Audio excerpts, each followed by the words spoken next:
제52차 언시국 성명입니다. 악의적 허위 보도에 징벌적 손해배상제 도입해야 한다. 언론 자유는 민주주의의 핵심 가치입니다. 그렇다고 무책임하고 악의적인 허위 보도까지 정당화하는 방패가 되어선 안 됩니다. 그러나 우리 사회의 현상은 정반대입니다. 악의적인 허위 보도야말로 오늘날 시민의 알 권리를 심각하게 훼손하고 민주주의를 위협하고 있습니다.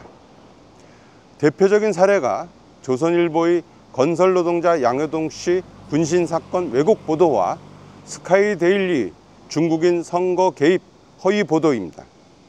조선일보는 노동자의 비극적인 선택을 왜곡 폄훼해 사회적 공분을 샀고, 스카이데일리는 터무니없는 허위 사실을 의도적으로 유포해 선거제도의 정당성을 흔들었습니다. 이런 악의적 보도는 단순 오보가 아니라 언론 자유에 기댄 폭력입니다. 피해자에게 쉴 수 없는 고통을 안겨줄 뿐더러 전체 언론에 대한 신뢰를 무너뜨리는 악행입니다. 그동안 언론계는 징벌적 손해배상제 도입에 반대해 왔습니다. 그 대신 자율 규제를 하겠다고 약속했습니다. 그러나 정치권의 입법 움직임이 수그러들자 자율 규제로는 슬그머니 사라지고 무책임한 보도는 더 심해졌습니다. 결과적으로 징벌적 손해배상제 도입을 피하려는 꼼수였다는 비판을 면하기 어렵게 됐습니다.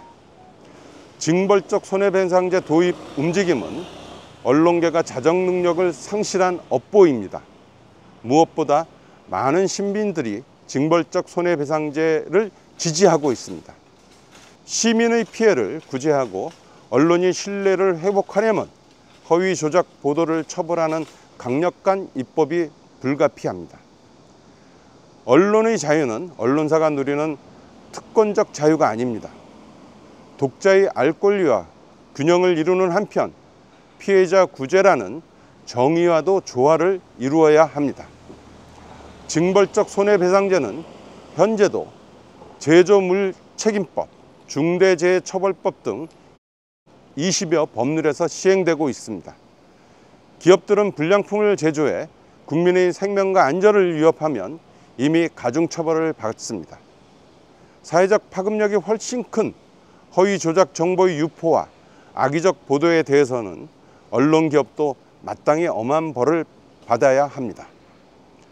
허위 보도는 민주주의의 토대를 무너뜨리는 사회적 독극물이기 때문입니다. 우리는 징벌적 손해배상제가 언론을 억압하는 장치가 아니라고 봅니다. 오히려 기자의 책임성과 보도의 신뢰성을 높이는 긍정적 자극제가 될 수 있습니다. 이 제도의 도입은 언론의 무책임한 보도가 줄어들고 기자들이 사실 확인을 더 철저히 하는 계기가 될 수 있습니다. 언론이 잃었던 신뢰를 되찾는 길이 열릴지도 모릅니다. 징벌적 손해배상제 도입으로 언론개혁이 완성되는 건 물론 아닙니다. 사실적 명예훼손죄 폐지, 대기업과 권력기관의 전략적 봉쇄소송 방지, 국민의 알 권리를 확장하기 위한 신속하고 폭넓은 정보공개 의무화 등이 뒤따라야 합니다.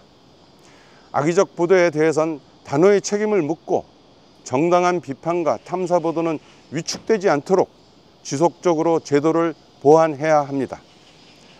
평생 언론 자유를 지키기 위해 싸운 우리는 허위 조작 보도의 징벌적 손해배상을 물리는 언론중재법 개정에 적극 찬성합니다. 단언컨대 지금처럼 악의적 허위 보도를 방치하면 그 피해가 고스란히 시민에게 돌아가고 언론에 대한 신뢰는 완전히 무너질 것입니다. 힘겹게 쌓은 민주주의 토대마저 허물어질 것입니다. 2025년 8월 22일 언론 탄압 저지와 언론 개혁을 위한 시국회의